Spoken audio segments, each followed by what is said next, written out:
On this month's First Person podcast, we talk about VR horror games, from embodied player experiences, our own VR encounters, and what does and doesn't scare once you're in a headset. We thought about questions like, what makes a VR game immersive? How is VR design working for players? And looking back at something we said last year during our October podcast, are horror games actually a good fit for VR? We also talked about VR as a visual privilege system over a virtual system, and moving away from visual towards other possibilities in design, specifically sound.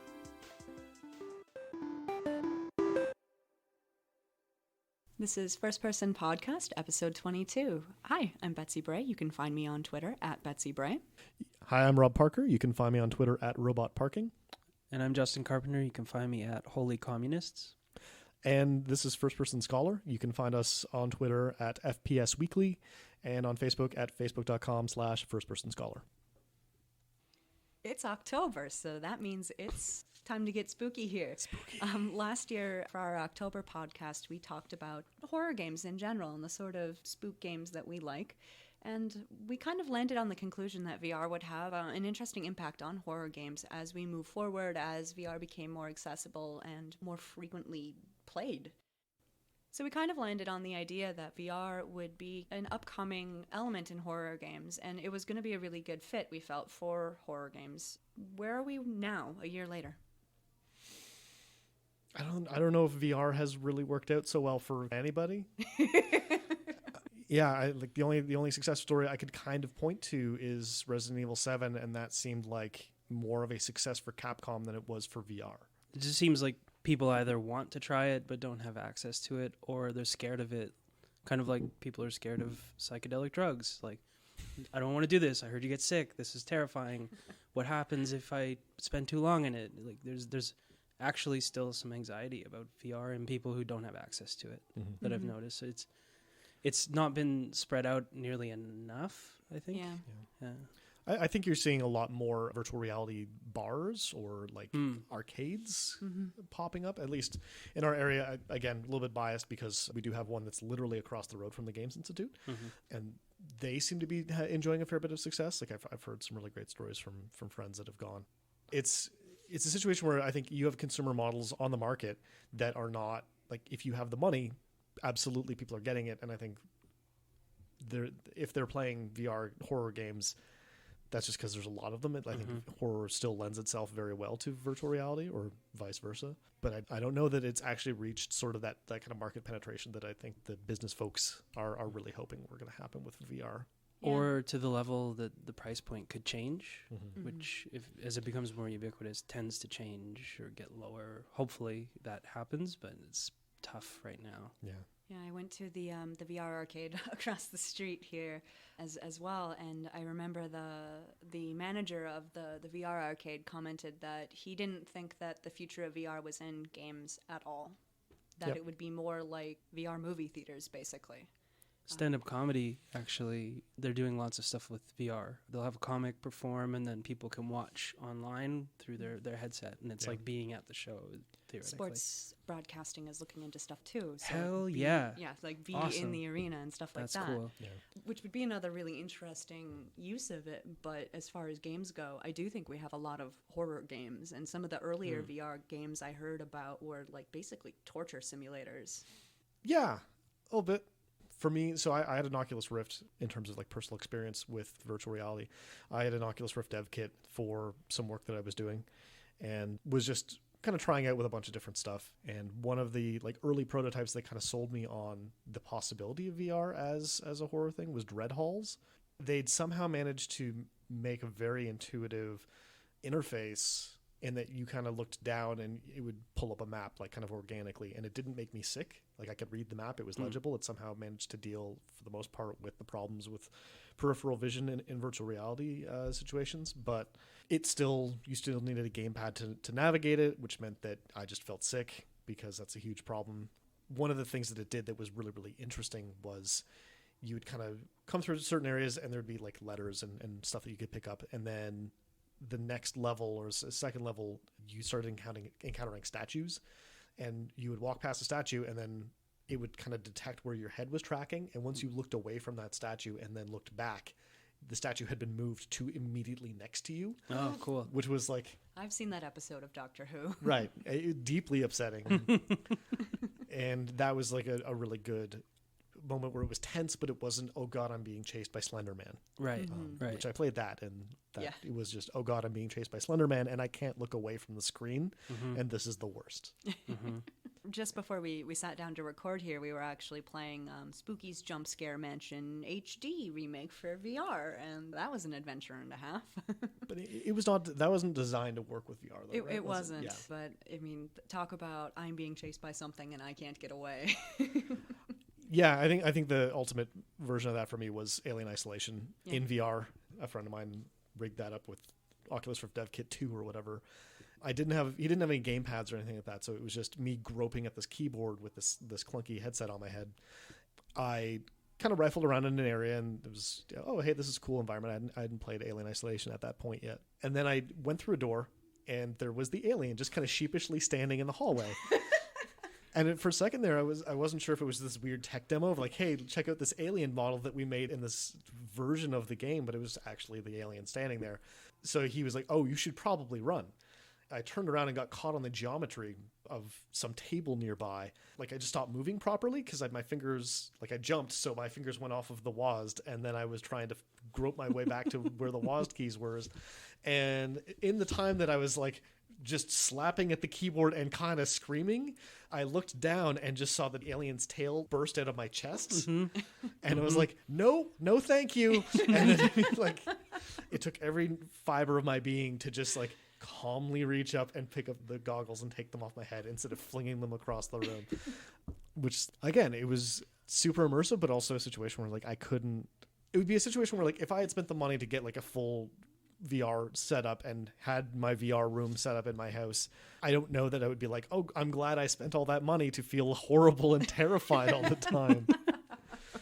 I kind of had the opposite experience. I've only had access to VR either at the arcade or here at the Games Institute, and they do have everything set up. So they have all the equipment you need already and all of that. But the thing is it's a much more communal shared space, so that comes with other fun, non-immersive things. One of my earliest VR moments was playing a game called Marlene, and it was developed for the, I want to say the Oculus, because it was an earlier, kind of an indie title, like a puzzle, atmospheric, psychological horror sort of a deal, and I'm like, sure, seems like a great idea. Well, it was interesting. I put on the headset and I was immediately freaked out just because it was, you put on that headset and all of a sudden you're in this other world in a very immersive way. And it was a little bit spooky, and it just set me on edge. I ran into tooth problems. I was not groping at the keyboard trying to move. I was moving just fine, except I was not doing what the game wanted me to do. At one point, I found a shovel on the ground, and I was like, I am not leaving this shovel ever. Like, this shovel is my friend. And then I, didn't fit through the doorway. You were not supposed to take that shovel. I was not supposed to take that, but I turned a corner with my shovel, and, there's this figure on top of a house who moves suddenly, and I freaked out, and I forgot that I'm actually bodily in a room with about 4 other people in it, and I flail, and I just about hit Alex Fleck in the face with my shovel/hand. So, that was very non-immersive, and then I was feeling dizzy and sick, and also I hit somebody, and it was this weird intersection of being immersive and not immersive, and scary and not scary, because I couldn't actually get to the door. When I did drop the shovel hit the ground weird, and the physics were pretty off, so the shovel went flying into a pile of rubble and broke some stuff, and I was just like, this is not, I don't know what happened. You've never dropped a shovel and watched it just fly off? Into a murder hut, yeah. Weird. So it was the opposite experience. I was not like, I'm turned off of VR horror because it's, the scary alien tail coming out of my chest. I'm turned off of VR horror because I can't access this in a way that actually accomplishes what I think it's supposed to be trying to do. I actually haven't played any horror games in VR. Fantastic. I've played a lot of horror games. Sure. Mm-hmm. And I spent, I think, 4 hours one day playing VR. It was Steam? It was Workshop. Is that the lab? The lab, yeah. Yeah, that's right. And I shot bow and arrow for 3 of those hours. Yeah. And at the end was really tired. But I remember the mountain part the best. So you're looking over the edge of this mountain, and that was a horror game in and of itself because I wear glasses, and Mm-hmm. the mask, it kind of sticks off of your face when you wear the glasses because it doesn't fit perfectly. So you can see the ground and your feet. And so I'm looking down, I see my feet in real life, and there's a mountain there. And it actually made it even scarier, and I like jumped backwards. And I was alone in the room and was like, what the fuck? and like people probably could hear me. And then I went back and shot more arrows. I can just imagine what it would be like to play Alien Isolation, which was a pretty freaky game in and of itself. Yeah. Or Resident Evil 7, which is super uncanny and actually like playing around with you. In Alien Isolation doesn't feel like it's playing with you in the same way. So it'd be cool to see how those feel in VR, but I'd have to wear contacts, and those are expensive. Yeah, I always wear contacts when I play VR because I specifically don't want my VR goggles pressing my glasses into my eyeballs because then you can't blink. And Well, it's a question that's kind of haunted a lot of virtual reality. I see what you did there. A lot of virtual reality developers is the accessibility of it at a physical level, and that was it was very, very readily apparent. Like there were articles that were coming out that because the people making the hardware for these headsets were predominantly male, predominantly white cishet dudes with 20/20 vision. With 20/20 vision, like led to situations where huge hanging questions of why are women getting so sick in these virtual reality headsets? It's like, well, we're just not testing for those people. The able-bodiedness that it assumes in the first place. And I mean, even just the visual nature of it as well. You can definitely tell who's been testing these and all of the people they're not testing. Like, I get super, super sick in VR. I stepped away from writing some dissertation about VR because I'm like, I don't want to spend, a full dissertation chapter just barfing. Yeah. I get sick watching or playing first-person games outside of VR. It tweaks my brain and it hurts and I get dizzy, and playing VR is painful for more than 20 minutes for me. And the hanging question for me is, as a game developer, like, what's new here? Really? All this does is, if anything, it doubles down on first-person perspectives. It doesn't necessarily lend itself, or at least immediately lend itself to other kind of perspectives or other approaches. It has the cool embodiment aspect in that you are looking down at your body and seeing a tail emerge from your chest in a way that is really, it was really upsetting, but it was also like, okay, this is actually kind of cool. It's cool in that I can just look down and have that information organically be presented to me, rather than have me flick a thumbstick or something like that to look down. I see why horror is sort of this magnet for a lot of VR games, but also I don't see a lot of innovation. I see a lot of ports or sort of knockoffs or hacks or reskins playing along horror tropes that already exist and being ported into VR, and just the novelty alone being enough to make it work. And that's, the novelty alone is worth the experience if you can swing it, but most people don't have the time, money, or physical comfort to do so. And Justin, what you've said, play a lot of horror games. Every time I sit down with something in VR, I'm like, this is scarier in VR because I can't look away. Remove that aspect. Like, how many other games are just as scary without that? I'm just thinking randomly now about the film It Follows, which I tried to watch during the day because I was alone, and actually that made it more frightening. So I'm just curious if it's a similarity in the way that, like, the horror is, you can't look away, you can't escape by playing it in a bright, well-lit room with other people, because it sounds like even if you're with other people, you lose yourself in it to such a degree that you're throwing headsets. Yeah. I wish that PT had come out for VR and was designed specifically for it, because that game had a particular attitude towards the player that was interesting and pretty innovative. And again, you can't get out of this constant loop of being afraid, being scared, being forced to face what's chasing you or not, and running away. But there's also a lot of assumptions that you're going to be fine holding the controller and moving with the controller while you're moving your head looking around, which is apparently a huge problem. And so I'm wondering, like, is it just early? Is maybe in 2 years we can have another podcast where I need a lighter headset personally. Yeah. A lighter headset. Fundamentally, we just need a better control scheme. I need motion slowed down. I need a lighter headset, and I need more actual body movement as opposed to just this heavy thing on my face and a controller in my hand. This is why super... Or we need augmented reality. Yeah. Just project the horror into your living quarters. And I was just saying, like, thinking this is why Super Hot is so effective in VR, because I agree. the movement is less of a problem. And I've watched people play Super Hot, and I played it without VR. I've only played Super Hot in VR, and it's one of the only VR games that I can play for a long time without there being a problem. And it's actually one of the only like peer shooter games, I would say, that I enjoy. Super Hot is extremely good. That's part of it. I think that's part of like, it. Also, the people behind Super Hot knew exactly what that game was and did a phenomenal job with it. I'm kind of curious. We've more or less said like VR feels like a really natural meetup for horror games, but we're having trouble thinking of a VR horror game where the VR feels indispensable to the experience. The most successful VR horror game has been Resident Evil. And that was designed with VR in mind. I think it's like it's probably the only AAA game that was actually designed for VR.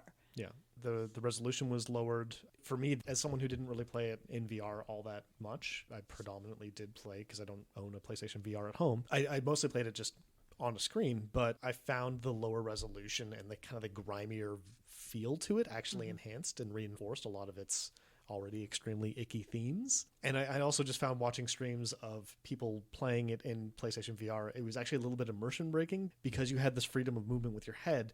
There'd be parts where it was like, oh, your arms are just floating there. They didn't really render a full body there to the best of my knowledge, and that could just be the limitations of the hardware. That still needs to be talked about because there are serious limitations, as we said. Like, when those get worked out, we can re-record this, but as it stands, like, because there's no game that's really, other than Resident Evil 7, been designed with VR in mind, we have to talk about those limitations because ports are almost always inferior products. Like almost always, not always, but there are indie games that have been designed specifically for VR, but they don't have the same budget. They don't have the same workforce behind them. They don't have the same sort of opportunities that come with, being Capcom and be able to say this is the next Resident Evil game. Yeah. It turns out that there is going to be a sequel to Resident Evil 7. One, surprisingly, because it's Resident Evil. Like, they're going to make another one of those. But I wouldn't be surprised to see if they continue to capitalize on that game. Like I said it earlier, like I feel like that game was more of a success for Capcom and for the Resident Evil franchise than it was for VR. It got so much love that Resident Evil hasn't had for a long time. Yeah. And I think also in part because there are two Resident Evils, really, that have existed throughout the course of that entire franchise, right? There's the one that was the kind of tense, kind of spooky adventure game, and then there was action sort of game. And it seems like they kind of split hairs in the later chapters of Resident Evil 7, but I think moving adjacent, they do the thing with Resident Evil that I desperately wish the Star Wars franchise would do. They actually just tell a side story, and they make, like, small references. It's like, oh, a guy shows up and his name is Redfield. Right. Wesker doesn't come grinning down the stairs at you at some point in time. Like they kind of mostly jettison a lot of the baggage that is kind of accumulated around that game. And they kind of just go back to, what if you're just really scared in a house that's got a lot of really weird doors in it? That's a fair question. The doors are such an important part of Resident Evil, and like that's been like my favorite part. I'm returning to Spooky's Jump Scare Mansion, like all of the doors. and Spooky's Jump Scare Mansion did have that like Resident Evil 1 style door opening into darkness animation. Every 50 rooms they have the door opens by itself, and the first time I got through 50 rooms and I saw that, I dropped the controller in my lap and I was like, they did the thing. But also I'm very spooked and I didn't like it. And that was pretty fun. I don't know if I could do some of the seated torture parts of 7 in VR. Or have you played I guess it's not really played.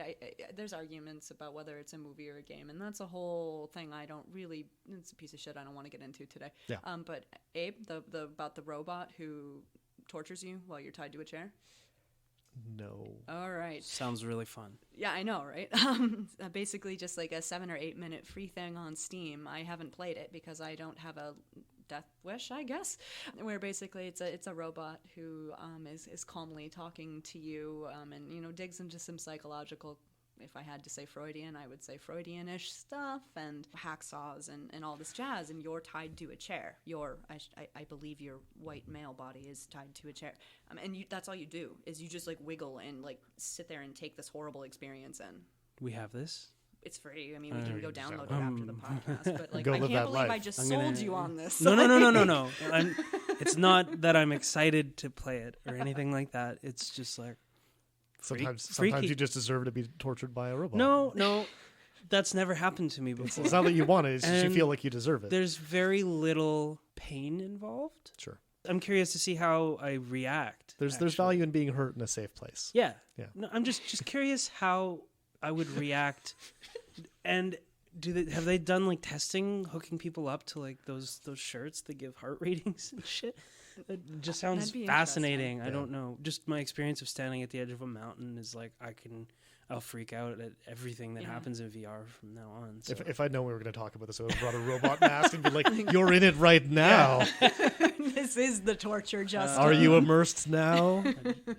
Curiosity kills things, I guess. I'm talking about that, and I'm thinking about like what have been the most successful like implementations of VR. What the most successful demos at like tech shows and stuff have been of VR have either been porn or torture simulators. So Or things to borderline think porn. Mm-hmm. That Final Fantasy 15. Oh, Did anyone no. see any of those? I saw photos coming out of E3 of developers like sticking their heads directly into what's Cindy?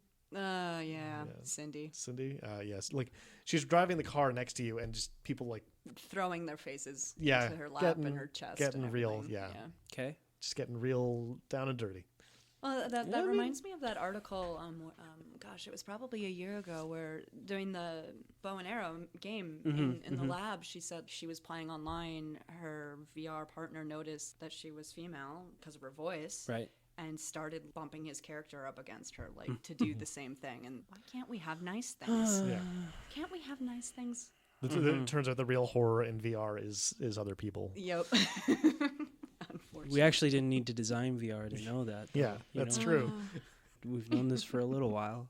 So, Justin, you were wondering about the audio versus visual nature of VR, and like a lot of horror games heavily depend on listening to things that impact the surroundings. Sound is probably the most important part of a horror game, but VR doesn't tend to do so much for audio. When we were playing Spooky's Jump Scare Mansion today, which has some sound cues in it, we didn't have headsets on or anything because it's more weight on your head, more cords holding you down and all of that. We just had it coming out of one tinny speaker. So what do you think about that? So I recorded an interview pretty recently with someone named Katja Rogers, and she was a PhD student from Germany, the University of Ulm, and she had done some research on VR and design of like soundscapes and how they create affect in horror games. And the results were really interesting because they found that people actually didn't even hear songs when they played VR games. Like, people didn't realize. They would show them the song beforehand, and they didn't recognize the song in the game. So that struck me immediately. I was like, wow, horror games are kind of fucksville if that's the case. Yeah. Because if we've learned anything from Asian horror, it's that seeing something actually makes it less scary, but hearing something and not seeing it is absolutely terrifying. Yeah.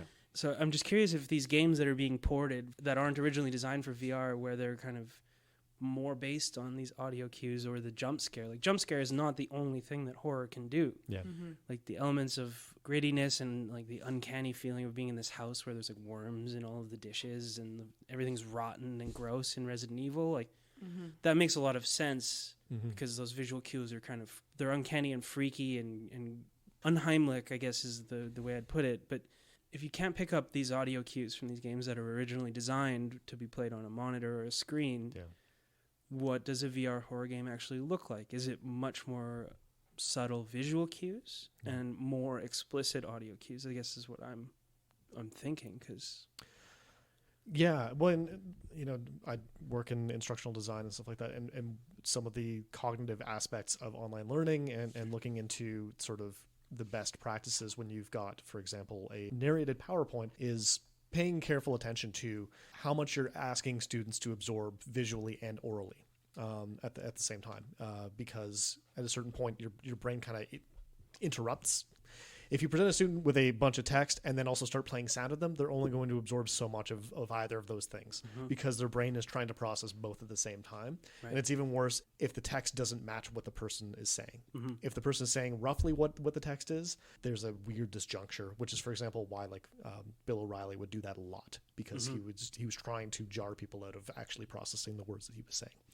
To that end, like, again, it's a little bit different because in a video game, those things should be working together. Right. And I think, one, if there are reliance on sort of these visual cues, I agree that they should be more subtle. I think most of the stuff that you do tend to see with the visual aspects is that it's very in your face. It's a whole statue moving across a room. Here's Slender Man. Right. Yeah. And I think that also speaks to a lot of orthodoxy in terms of how a lot of game developers see stuff. And I think people are afraid to put those kinds of less intrusive visual cues, and so at a certain point they're kind of devaluing the auditory aspects of that stuff. Just to clarify, the affordance is allowed by VR to look around everywhere, could be constrained in a particular way so that you're looking at this thing that's tough. Yeah, it is tough. It's super tough. Well, and at the same time, if I can only understand one of these two things, audio or visual, like cohesively at once, of course they're going to go for the visual. That's what this technology is supposed to do. Yeah. But they go so over the top with it, like you're saying, that the sort of subtleties of a lot of good horror are missing when it's literally in your face. And I think what Resident Evil 7 does exceptionally well, at least, again, in the early chapters, it kind of gets a little bit wonky. It's Resident Evil. It's Resident Evil, right? If it didn't go wonky at the end, it wouldn't be Resident Evil. At a certain point, they're like, well, let's start having some shooting sections. Like, this has been 15 hours. You're probably ready to kill a lot of stuff. But you have those jump scares. They're the Baker family's house, and they are all the time always yelling. And so when they come into a room, they're all the time always yelling at you. And it's very jarring because you have these very quiet, meditative moments where you're just kind of moving through the house, and then suddenly someone kicks open a door and just starts shouting in your face, which is like really upsetting when you have, the screen an inch from your eyes. But it also means that when they're moving around through the house and you are not in that room with them, you hear them, but it's further and further away, and you hear them coming closer. So those elements, I think, actually still work together pretty well. Like they understood at least well enough to have those big bombastic moments, but also have that tension, or have that balance with these sort of quiet or less loud moments. Because one of the big moments that I've seen from Resident Evil 7 is when you're sitting and you have this first-person perspective and the family's having dinner. Yeah. Oh my God. That's scarier than most jump scares, right? Yep. That's so effective, and it's really loud. And I mean, Resident Evil's usually quite loud. It's a bit over the top and campy, and that's cool because lots of horror could use a bit more camp sometimes. Agreed. But that's unsettling, maybe more than scary. I think that paying attention to that division between something being unsettling, and something being scary outright is important, perhaps. And I'm not a designer or anything like that, but just thinking of Silent Hill 2, everybody talks about it as being this really interesting, great game. The atmosphere is the reason that it's so interesting, and the encoding of all these different ideas and these monsters and so on and so forth. But that game is way more unsettling than it is outright scary. It's super unsettling, and that's why it's so effective. And PT is obviously unsettling. Kind of stops being that when you get jumped. Kind of ruins it a little bit. I wish that they hadn't done that.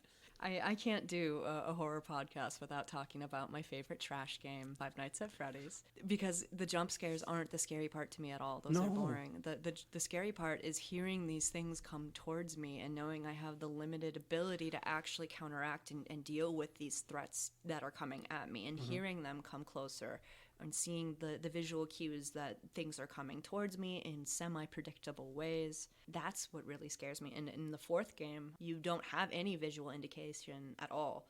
You have to run up. You're playing as a little kid in their bedroom, and you have to run up to the door and listen. And if you hear breathing, you know they're right there, and you have to slam the door shut.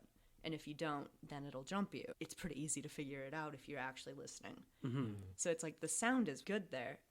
And when I first started seeing VR, I was like, oh man, I hope they do a FNAF game in VR. And I'm like, I don't know how good that would be because they don't do the audio so well. It's not to say that you couldn't do it. It's that maybe the ratio is actually paradoxically you should be emphasizing the audio rather than the visual. Yeah. Yeah. But the one moment where a game absolutely paralyzed me with fear was not from any kind of visual cues at all. It was from sound. And that was System Shock 2, which does not actually age very well, is maybe not as good as a lot of people remember it being. But they did have this thing where there's these like helper bots. They walk around and they're like, I would like to help you or whatever. And they walk up to you and there was something faulty with their battery. So they would just explode when they got near you. Right. And so I was in a warehouse area and had run out of any kind of armor piercing rounds. And all I had was like anti-personnel rounds. I didn't have like the regular ammo. And I was just sitting in this super dark warehouse and all I could hear was below me, one of them wandering around. Just getting closer and moving further away, and getting closer. Yeah, it's just like I'm getting closer, like I'm here to help you. Like, and I couldn't move. I actually I reloaded to an earlier save because I was terrified. I didn't know what to do. Yeah, and I didn't want to do this anymore. It's kind of interesting. Like as we're talking about it, like there are so many VR horror games, and like it seemed like the perfect place to kind of ramp up VR gaming. But the more we talk about it, the more it sounds like we're really disappointed with it because of how it handles sound. Mm-hmm. It just feels a lot like early discussions of the Wii U, where first of all, it seems like it's expensive to design a high quality immersive experience that's actually scary and has the budget. Yeah. And I mean, that's not necessarily what is required. It's not that, but it's good audio.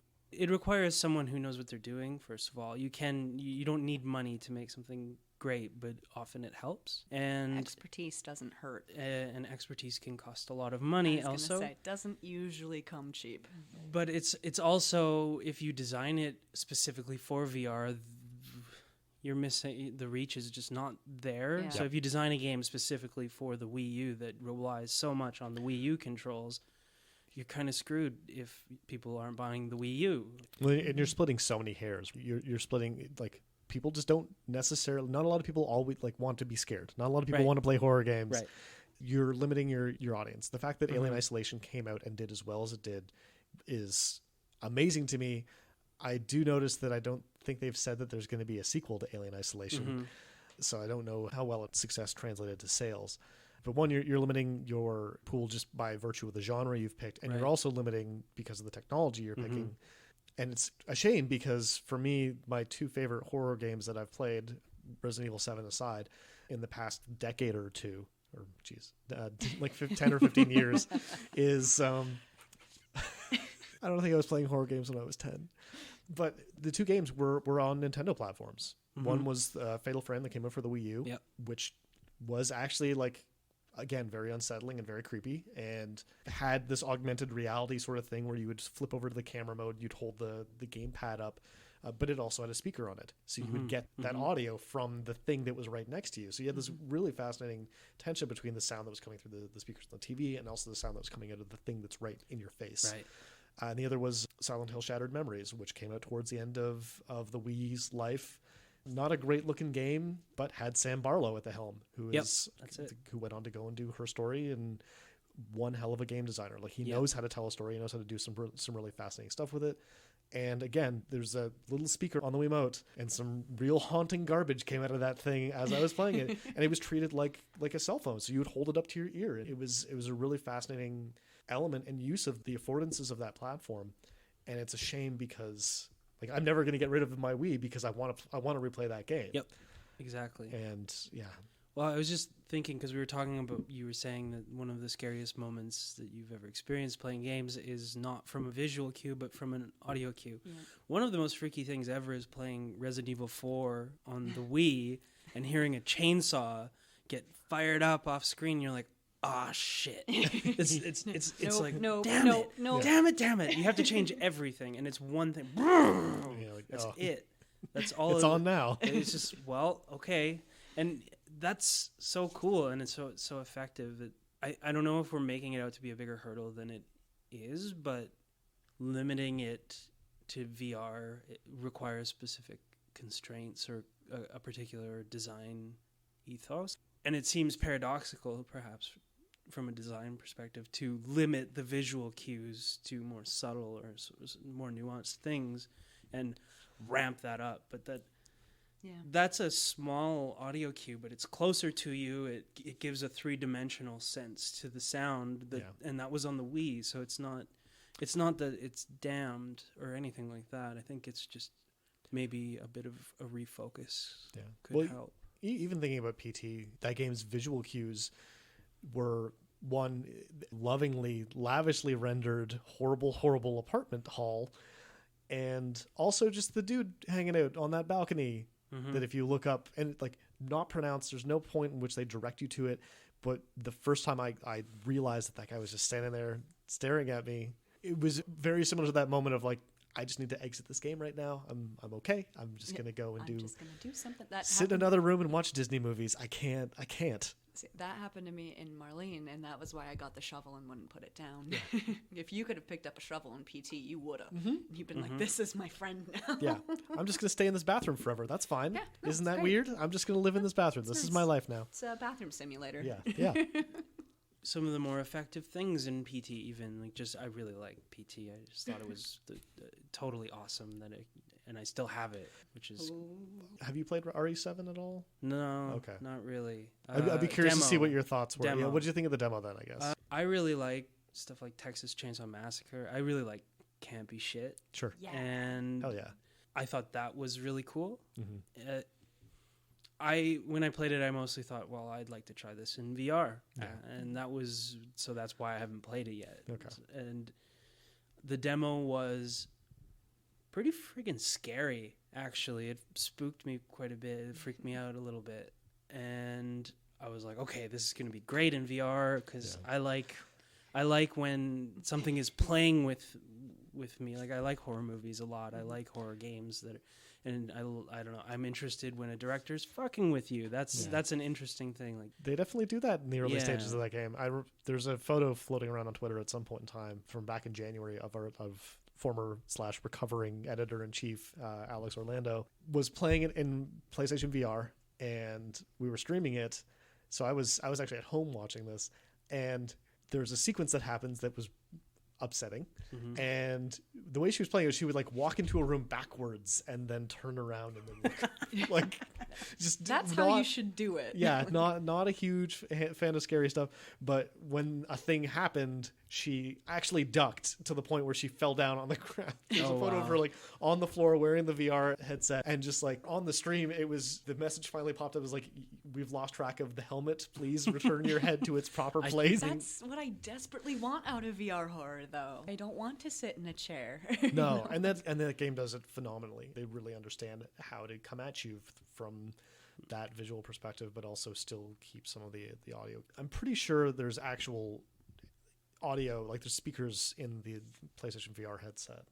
I think so. Yeah, I'd imagine so. It's such a different. I've spent most of my time in VR on the Vive. Yeah, me too. And the headset is so different. It's designed for different things, I feel like, and I found more people are more comfortable wearing it, but it doesn't have the same software. Yeah, you can't do as much with it at this point. So I haven't spent a lot of time on it, but I do believe it has that. It also feels lighter, and it fits around glasses better too. Things to think about there. But which one? Sorry, the PlayStation. Oh, VR. really? Yeah. Watching all the reviews come out for all the different headsets, the PlayStation VR seemed to be the one that was like, oh, this was like designed for human heads. Yep. Cool. It wasn't a computer that was strapped to your head. It was, this is a human head, and now there's a computer that goes on it. Yeah. And human wallets. Yes. Yeah. Yes. Yeah, they just announced a new bundle or something like that. That's Right like on. a slightly improved headset. So I'm sure at some point in time that's going to come down in price, and I'll probably pick that up. But I can't justify a full Oculus Rift dev kit or a Vive. One, I just don't have the space. Yeah, the Vive does need a lot of space. Yeah. Justin, if you like games that mess with you and horror games, you should play I'm Scared. Also, there's another horror podcast Hell where yes. I am talking about I'm Scared. I did this last year too because I'm obsessed with it. I'm Scared is so good. And that is a spectacular game, but I don't think it would be very good in VR because of its antagonistic relationship with actual hardware. Like, you need to be seeing your computer, but that would be a really interesting piece of augmented reality. Yeah, the magic of that game would be lost because you'd be pulling the headset off Yeah. and on the entire time. But what would you make of like a augmented reality version of something like that? Like you talked about Fatal God. Frame. Is augmented reality where we should be thinking about horror? That's largely been my conclusion. Is, you know, like, I think the virtual reality stuff is good, and it's gonna have its applications. There's gonna be enough of a market there, I'm sure, at some point in time. It's gonna hit that tipping point where it makes sense maybe for studios to really start pushing that again, unless they just give up on it. Like, you know, Nintendo more or less abandoned the 3DS in terms of the actual using the 3D part of it. Yeah. One, just from a broad strokes accessibility perspective, augmented reality makes a little bit more sense. You're not strapping your head into this thing. You know, we've already got people out there playing stuff with their, like, Nintendo Switch. Yeah. There's already people who are used to taking out their phone and looking around in Pokemon Go and stuff like that. I could absolutely see an absolute harrowing version, like a horror version of Pokemon Go. Geolocative map over top of a city. There are monsters out here. We need you to go to get to this one location and get these supplies and get them to another location. And as you're, the only way you can see the monsters that are around you is by holding up your phone. You can either check the map to see roughly where there are, like, heat maps of where we think there are monsters, or you can flip to the camera where you don't necessarily know where you're going, but you can see monsters nearby. I think I remember hearing when Pokemon Go came out that there was somebody making something kind of like Fatal Frame meets Pokemon Go, but with your phone. Perfect. And I was so excited about that, and I don't know why I forgot about it. Well, Zombies Run is like that. Yeah, but that's I mean, purely audio perspective. Yeah, and it's also, you have to run. That would actually get me to run in an urban environment. That's the thing, that. is I go on a treadmill, and it's not the same to go on a treadmill and just have, like, oh, the zombies are coming, time to step it up. It's no, that would not be nearly. No, and I would need to do it at night. That's the thing, is I would need to do it at, like, right. I'd need to do it in a situation where I would come home absolutely panicked and terrified. Yeah, you know, like we all do when we exercise. And isn't that an interesting way to think about exercise? Yeah. But it's also, I think it's interesting and telling that sounds like it would be more of a terrifying experience than what we were just playing when we were playing VR horror just now. Because, again, it's a situation where you can't get away. I went to Canada's Wonderland for their Halloween Haunt event. Like, I don't like roller coasters at all. So I went and spent a lot of money to walk around and watch people get spooked. And that was really cool. On the one hand, because my partner is not a fan of being scared, but so it was this weird thing where we both kind of went under protest in different ways, because they'll go on a roller coaster and that doesn't bother them, but someone jumping out of a crowd and going boo. So I was trying to, like, head on a swivel, try to keep an eye on things so I could keep her apprised of where the spooky people were. And as I was watching someone, we walked past one, and one of the strategies that I saw is you walk past someone, and then they would know that, like, you weren't paying attention, so they would follow you. They just turn around on their heel and follow you for a bit. So I was trying to avoid that from happening.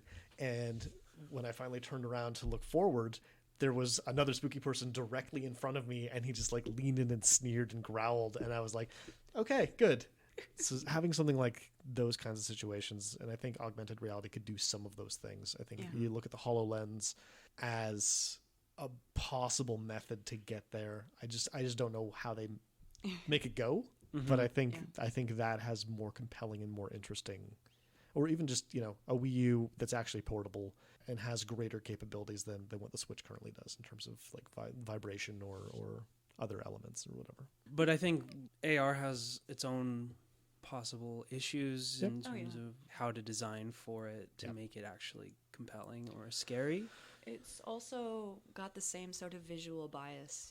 For sure. The same kind of, Expecting I you would to say, be accessibility, and expecting you to, you know, be seeing, be active in that way, to be interacting and engaging with it, to have the visual ability to... To be ambulatory, and to also be able to walk around in public without being accosted by police. Yeah, that's a big one. Yeah. Plus the pitfalls of trying to create an atmosphere or mood, as you said, with running from zombies at night. Yeah. There's problems with being out late at night by yourself with your phone hanging out. So I think the conclusion we're coming to is that we need to have everybody buy sensory deprivation tanks and just put a screen at the top of it, and then have you suspended in salt water with really good sound system, so that you're a floating being. So like a consensual Stranger Things. Yeah. Perfect. Or we could all just play Dracula in London. That hot DOS 1988 banger. That's the thing is like the bias of VR towards first person stuff is also an interesting thing we should maybe briefly mention, because third person horror is awesome. Like when I'm thinking of ambient soundscapes, I'm thinking like almost exclusively Dead Space, where sound really, really works and is super important. Playing that game with headphones changes that game. Third person is still quite frightening. Even Vampire the Masquerade Bloodlines, it's not really a horror game, and because you are the horror, like you are the spooky, you're literally a vampire in that game. Spoiler warning for the first 5 minutes of Vampire the Masquerade Bloodlines. You monster. Or the Bob. back of the cover description. How dare you, Justin?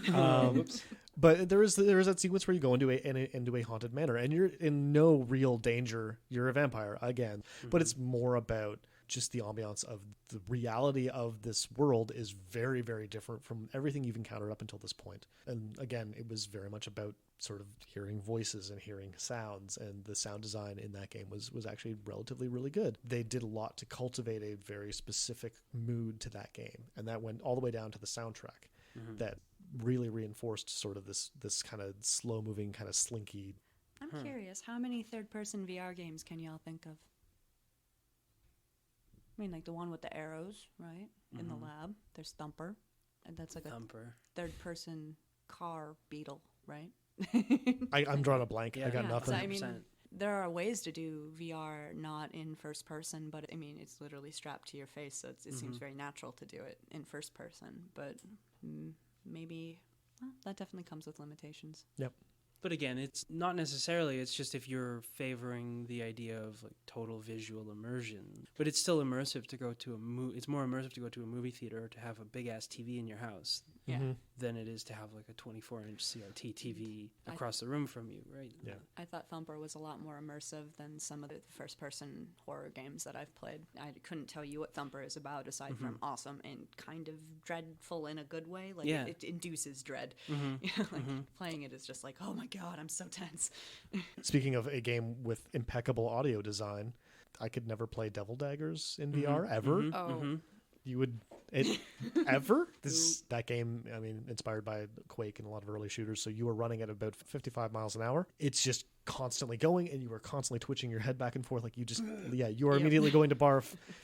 However, that game's audio design is amazing because at a certain point you play it long enough. If you've never played it, it's a score attack sort of thing. You just try to last as long as you can. And you're just shooting daggers out of your hand all the time. And this is like really low res, kind of grimy looking graphics and just skulls everywhere. It's like Diablo and Doom mixed up into one sort of low res devil dagger thing. And it's glorious. The sound that the enemies make, they all make an individual type of noise, and it's all horrible. And there's a bit of music that is kind of tied to some of that stuff, and that stuff is kind of organically or algorithmically kind of generated by mixing all of those sounds together. Right. So each sort of presence of an enemy has a certain sound attached to it, and that stuff kind of mixes in together. And again, you just move a million miles an hour. And I put Quake 1 on the Oculus Rift, and I was like, 14-year-old me is pumped. I need to go lie on my bed and put my foot on the floor now. Yep. Because I couldn't. You just move so fast. Yeah. Well, and it's too fast. I know that everybody knows Hotline Miami, but that game is so effective because of the sound and then the slight visual cues at the corners of your vision. When you get something that scores points, it vibrates, and the music is just combined, and it creates this like cocaine frenzy, I guess, is kind of how to describe it. That's what that game is also a game that has just impeccable audio design. And you don't have peripheral vision in VR. That's a problem. That's a huge problem. Figure it out, everybody. Yeah. Well, isn't that just like FPS here? We're doing a podcast about VR, and we talk about sound the whole time. Yeah, Figure it out, folks. We're very interested in it. Life is paradox. Yeah. And I think it is really interesting that we were kind of talking about VR as the future for a lot of horror games, even if it was a little bit critical and a little bit caveated, if that's a word.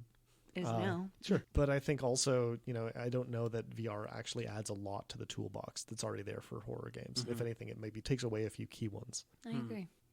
So I think that wraps us. Wraps us like a mummy. Cut that, Jason.